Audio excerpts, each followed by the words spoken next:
नमस्कार दोस्तों, the exam hacker channel में आपका स्वागत है। दोस्तों, हम लोग यूपी पीसीएस 2019 के एग्ज़ाम में जो ज्योग्राफी ऑप्शनल पेपर 1 में जो क्वेश्चन पूछे गए थे उसको हम लोग डिस्कस कर रहे हैं। और अभी तक हम लोग ने फिजिकल ज्योग्राफी के सारे क्वेश्चन को डिस्कस कर चुके हैं और ह्यूमन ज्योग्राफी के काफ़ी कुछ क्वेश्चन को भी डिस्कस कर चुके हैं। आज जो हम लोग क्वेश्चन डिस्कस करने वाले हैं वो भी ह्यूमन ज्योग्राफी का पार्ट है। तो देख लेते हैं आज का प्रश्न क्या है। तो आज का प्रश्न दोस्तों, present a classification of agriculture region of the world developed by Whittlesey. यहाँ पे हिटलसी द्वारा विकसित किया गया विश्व के कृषि प्रदेशों का वर्गीकरण प्रस्तुत कीजिए। तो हिटलसी दोस्तों जो पूरे वर्ल्ड को अलग अलग एग्रीकल्चर रीजन में डिवाइड किया था, तो उस एग्रीकल्चर रीजन को ही यहाँ पे डिस्कस करने को बोला है। तो दोस्तों ये 10 नंबर का क्वेश्चन है। एक्चुअल में आप देखो तो व्हिटलसी का जो एग्रीकल्चर रीजन है बहुत ही ज़्यादा कॉम्प्लेक्स है और इसको मेमोराइज करना बहुत ही मुश्किल होता है। लेकिन आज यहाँ पे डिस्कशन में आप देखोगे कि एक सीक्वेंस ऑर्डर में यदि जो एग्रीकल्चर रीजन है उसको यदि आप सीक्वेंस ऑर्डर में डिस्कस करते हो तो उसको मेमोराइज करना बहुत ही इजी हो जाता है। तो यहाँ पे बहुत ही शॉर्ट वे में हम लोग व्हिटलसी का जो एग्रीकल्चर रीजन है उसको यहाँ पे डिस्कस करने वाले हैं। तो इंट्रोडक्शन पार्ट में आप ब्रीफली इसको दे सकते हो कि व्हिटलसी ने पूरे वर्ल्ड को 11 मेजर एग्रीकल्चर रीजन में डिवाइड किया था और 11 मेजर एग्रीकल्चर रीजन में डिवाइड करने के लिए उन्हें 5 मेजर वेरिएबल को यूज किया था। और 5 जो वेरिएबल थे वो 2 मेन फैक्टर पर आधारित थे। वो क्या थे? फिजिकल फैक्टर और नॉन फिजिकल फैक्टर। तो ऐसा कुछ आप इंट्रोडक्शन में दे सकते हो। तो फिजिकल और नॉन फिजिकल फैक्टर के आधार पर उन्होंने 5 बेसिक वेरिएबल बनाए और इसी 5 बेसिक वेरिएबल 11 एग्रीकल्चर रीजन में डिवाइड किया पूरे वर्ल्ड को। तो ये रहा इंट्रोडक्शन। तो यहाँ पे 5 बेसिक वेरिएबल कौन कौन सी है? Crop and live stock.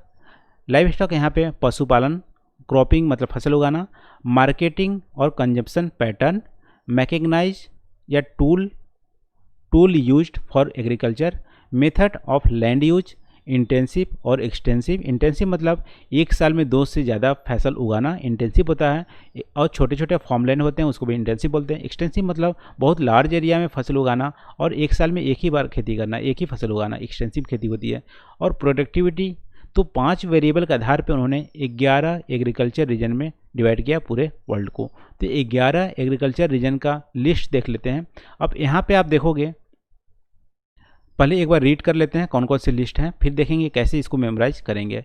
तो लिस्ट है दोस्तों, nomadic herding, live stock wrenching, commercial dairy farming, commercial crop and live stock farming, shifting cultivation, intensive subsistence agriculture without paddy crop, intensive subsistence agriculture with paddy crop, commercial grain farming, Mediterranean agriculture, plantation agriculture, horticulture agriculture. ये दोस्तों 11 agriculture reason में उन्होंने divide किया पूरे world को।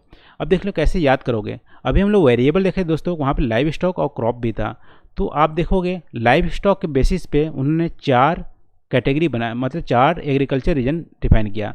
अब ऐसे कैसे याद करोगे लाइव स्टॉक से? सबसे पहले देखो पुराने ज़माने में नोमैडिक हर्डिंग होती थी, तो नोमैडिक हर्डिंग सबसे पहले स्टार्ट करोगे। फिर लाइव स्टॉक रेंचिंग होने लगी, कुछ पशुपालन होने लगी जो ग्रासलैंड में होती थी, तो लाइव स्टॉक रेंचिंग दूसरा कैटेगरी हो गया। फिर देखो कॉमर्शियली बहुत अच्छे से सोफिस्टिकेट यहाँ पे आप देख सकते हो अच्छे से पालन करने लगे, डेयरी फार्मिंग होने लगी। तो और फिर मिक्स यहाँ पे फार्मिंग होने लगी, कॉमर्शियल क्रॉप और लाइव स्टॉक फार्मिंग। तो आप ऐसे याद कर सकते हो कि जो 11 में से 4 जो हैं वो लाइव स्टॉक पर बेसिस है। पहला तो प्योरली नोमैडिक है, फिर लाइव स्टॉक रेंचिंग होता है। यहाँ पे आप बोल सकते हो जहाँ पे ग्रासलैंड है वहाँ पे ये चरागाह होते हैं लाइव स्टॉक रेंचिंग में। फिर कॉमर्शियली डेयरी फार्मिंग होती है, फिर बाद में यहाँ पे कॉमर्शियल क्रॉप भी होता है और लाइव स्टॉक फार्मिंग होती है। तो 4 यहाँ पे आप देख सकते हो कि लाइव स्टॉक से रिलेटेड है। फिर 5वां स्टार्ट होता है शिफ्टिंग कल्टीवेशन। ये बहुत ही पुराने ढंग से कल्टीवेशन होती है, सिर्फ क्रॉपिंग होती है यहाँ पे। फिर देखो इंटेंसिव में क्या होता है कि एक साल में 2 से ज़्यादा क्रॉपिंग करना और विदाउट पैडी क्रॉप। इंटेंसिव में 2 पार्ट हैं, इंटेंसिव सब्सिस्टेंस एग्रीकल्चर जीवनयापन के लिए, जो विदाउट पैडी क्रॉप है, फिर intensive subsistence agriculture with paddy crop. तो 2 यहाँ से आपको ये हो गए, तो 4 3 7 तो आप ऐसे याद कर ले जाओगे। फिर कॉमर्शियल ग्रेन फार्मिंग, यहाँ पे कॉमर्शियली क्रॉपिंग होने लगी, जैसे आप क्रॉप कॉमर्शियली डेयरिंग फार्मिंग होती थी वैसे कॉमर्शियल यहाँ पे ग्रेन फार्मिंग होने लगी। फिर देखो क्रॉप के आधार पे लाइव स्टॉक के आधार पर 4 हो गए, फिर क्रॉप के आधार पे आपको 4 यहाँ पे हो जाएंगे, 4 4 8 हो गए। फिर आपको 3 तो याद करना बहुत ईजी हो जाएगा। यहाँ पे मेडिटेरियन एग्रीकल्चर, जो मेडिटेरियन एरिया मेडिटेरियन सी है उसके अराउंड की जाती है। फिर प्लांटेशन एग्रीकल्चर जो हिली एरिया में की जाएगी। फिर हॉर्टिकल्चर एग्रीकल्चर जो सिटी के अराउंड यानी सीबीडी जो सेंट्रल डिस्ट्रिक्ट होती है उसके अराउंड जो वेजिटेबल ग्रोन करते हैं वो होती है हॉर्टिकल्चर एग्रीकल्चर बागवानी। तो इस तरह से आप 11 को आप याद कर सकते हो। फिर से देख लेते हैं 11 को कैसे याद करोगे। 4 तो लाइव स्टॉक से रिलेटेड है, फिर 4 फिर एग्रीकल्चर से रिलेटेड है, फिर 3 आपको मेडिटेरियन एग्रीकल्चर, प्लांटेशन एग्रीकल्चर और हॉर्टिकल्चर एग्रीकल्चर, फिर 11 को आप लिस्ट आउट कर लोगे। अब इसको देख लो, इसका रीजन भी फाइंड आउट करना बहुत ही ईजी है।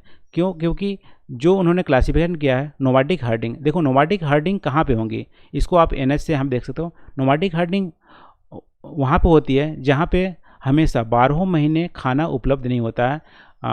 किसके लिए? पशु के लिए भी या आदमी के लिए भी। तो 12 महीने खाना नहीं उपलब्ध होगा तो क्या होंगे, सीजन टू सीजन यहाँ पे ट्रेवलिंग करते हैं।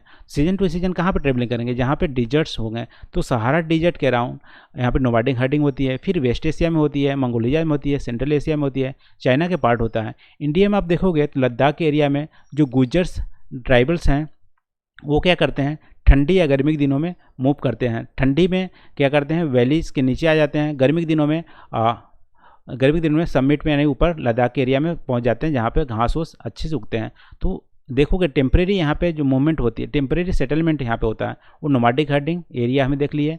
यहाँ पे क्या होते हैं कि नोमैडिक हर्डिंग में आप यहाँ पे देख सकते हो नट्स वगैरह, ड्राई फ्रूट्स वगैरह होते हैं, और सीप जो पालते हैं तो उसकी स्किन वगैरह या उसके जो बाल होते हैं उसको बेचते हैं। तो नोमैडिक हर्डिंग एक कैटेगरी हो गया। फिर देखो लाइव स्टॉक रैंचिंग, यहाँ पे चरागाह जहाँ पे ग्रासलैंड्स होते हैं वहाँ पे आपको लाइव स्टॉक रैंचिंग होगी। यहाँ पे परमानेंट सेटलमेंट होता है, लेकिन पशुपालन करते हैं, एक घूम घूम के पशु करते हैं और लेकिन घर तो परमानेंट बना देते हैं। तो लाइव स्टॉक रैंचिंग आपको जहाँ पे ग्रासलैंड्स होंगे, ग्रासलैंड कहाँ पे हैं, पेरियार्स यहाँ पे यूएसए में मिलेंगे। फिर अर्जेंटीना में आपको पंपास ग्रासलैंड मिलेंगे, तो यहाँ पे आपको मिलेंगे लाइव स्टॉक रैंचिंग। इसके अलावा लाइव स्टॉक रैंचिंग यहाँ पे ऑस्ट्रेलिया में भी होता है।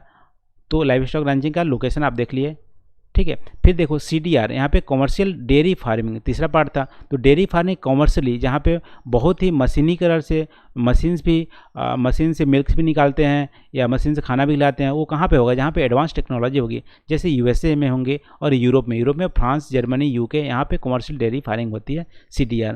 फिर देखो प्लांटेशन एग्रीकल्चर, प्लांट जैसे मान लो किसका, कॉफ़ी हो गया प्लांट और टी हो गए, इस तरह से प्लांट होते हैं। जैसे शुगर केन हो गए और कोकोनट हो गए। ये प्लांटेशन कहाँ पे होते हैं, जहाँ पे हिल एरिया हो। जैसे ब्राज़ील में आपको प्लांटेशन एग्रीकल्चर देखने को मिलेंगे। इंडिया में आप देखो केरला, वेस्टर्न घाट और ईस्टर्न घाट में देखने को मिलेंगे। फिर आपको यहाँ पे आसाम में भी टी का प्लांटेशन होता है, तो प्लांटेशन देखने को मिलेगा। फिर आपको इंडोनेशिया, मलेशिया यहाँ पे प्लांटेशन देखने को मिलेंगे।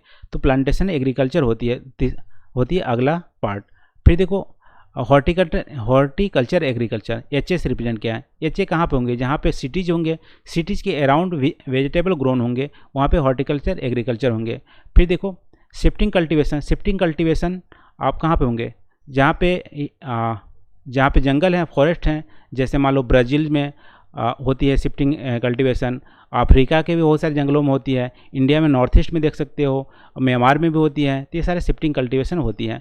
फिर commercial crop and live stock, commercial crop भी होती हैं, लाइव स्टॉक भी होती हैं। अभी कॉमर्शियल डेयरी फार्मिंग जैसे UK, फ्रांस यहाँ पे होती थी, वहाँ पे कॉमर्शियल क्रॉप और लाइव स्टॉक भी होती है। तो यहाँ पे यूरोप में आप देखने को मिलेंगे CSL, यहाँ पे यूरोप में आपको देखने मिलेंगे कॉमर्शियल क्रॉप और लाइव स्टॉक। कॉमर्शियल क्रॉपिंग होती है, लाइव स्टॉक होती है। कॉमर्शियल क्रॉपिंग में पोटैटोज, वीट्स ये सब उगाए जाते हैं और वहाँ पे पशुपालन भी होती है। फिर देखो इंटेंसिव सब्सिस्टेंस विदाउट पैडी, देखो इंटेंसिव का मतलब है जीवन यापन के लिए एक साल में 2 से ज़्यादा फसल उगाना और यहाँ मशीनीकरण का बहुत कम यूज करना, जो अक्सर आपको इंडिया में देखने को मिलेंगे।